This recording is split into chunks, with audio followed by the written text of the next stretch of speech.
Hello friends, welcome to புனிதாஸ் recipes. இன்றைக்கி என்ன recipe பார்க்க போகிறோம்னா ஹெல்தி அண்ட் டேஸ்டியான எள்ளுருண்டை. வாங்க எப்படி பண்ணலான்னு பார்க்கலாம்.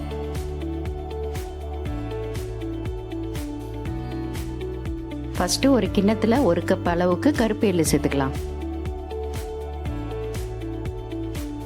இப்போ கொஞ்சம் தண்ணி ஊற்றி எள்ளை நல்லா சுத்தப்படுத்திக்கலாம்.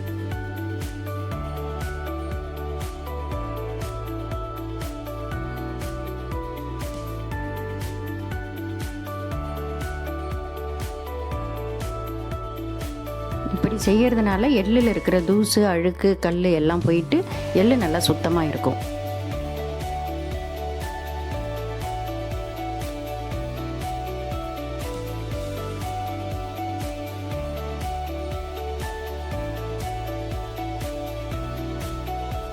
இப்போ இது சுத்தமானதும் ஃபில்டரில் போட்டு நல்லா வடிகட்டி எடுத்துக்கலாம்.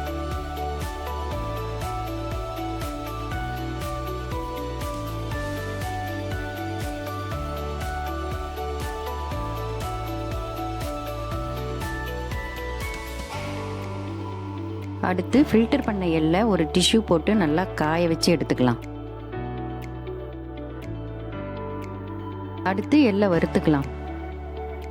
அதுக்கு ஒரு வாணல்ல சுத்தம் பண்ணி காய வச்ச எள்ளை சேர்த்து வறுத்துக்கலாம். இப்போ ஸ்டவ் மீடியம் ஃப்ளேம்லேயே இருக்கட்டும்.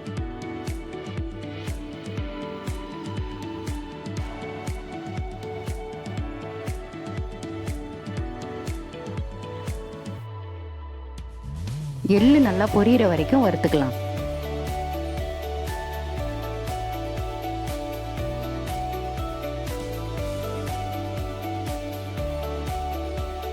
அவ்வளோதான், எள்ளு நல்லா பொரிஞ்சிருச்சு. இதை தனியாக எடுத்து வச்சுக்கலாம். அடுத்து எள்ளுருண்டைக்கு தேவையான வேர்க்கடலையை வறுத்துக்கலாம். நான் இங்கே 1/4 கப் எடுத்திருக்கேன்.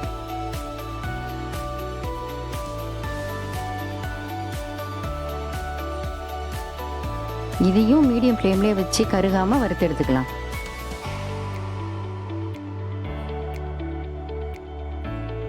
இப்போ இது நல்லா வறுத்தாச்சு. இதை தனியாக எடுத்து வச்சிடலாம். அடுத்து நம்ம வறுத்து வச்சுக்கிற எள்ளையும் வேர்க்கடலையும் தனித்தனியாக அரைச்சி எடுத்து வச்சுக்கலாம். அடுத்து ஒரு பாத்திரத்தில் அரைச்சி வச்சிருக்கிற எள்ளு, வேர்க்கடலை கூடவே 1 கப்பு துருவின வெல்லமும் 1/4 டீஸ்பூன் ஏலக்காய் பொடியும் சேர்த்துக்கலாம்.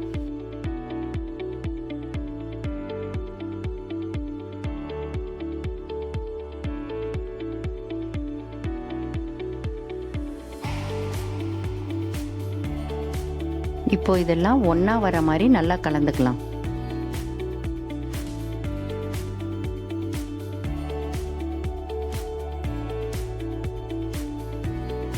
வெல்லத்தை நல்லா கட்டி இல்லாமல் கலந்து எடுத்துக்கலாம்.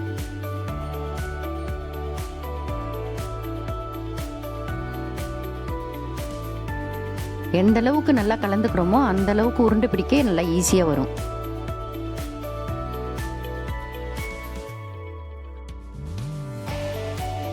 அவ்வளோதான், இப்போ நல்லா கலந்தாச்சு. இப்போ உருண்டை பிடிக்க ஆரம்பிச்சிடலாம்.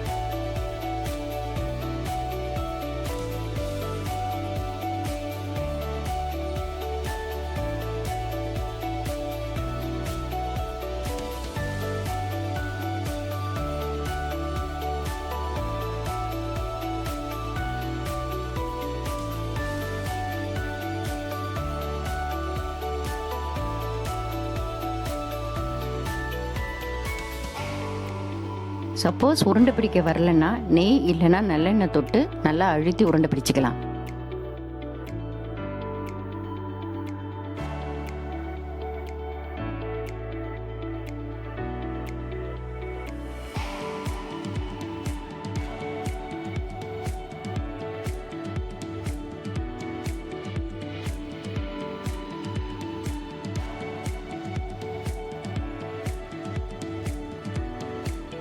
அவ்வளோதான், இப்போ ஹெல்தி அண்ட் டேஸ்டியான எள்ளுருண்டை ரெடி. உங்களுக்கு இந்த வீடியோ பிடிச்சிருந்தா லைக் பண்ணுங்கள், ஷேர் பண்ணுங்கள், கமெண்ட் பண்ணுங்கள். புனிதாஸ் ரெசிபீஸ்க்கு சப்ஸ்கிரைப் பண்ணுங்கள். தேங்க்ஸ் ஃபார் வாட்சிங்.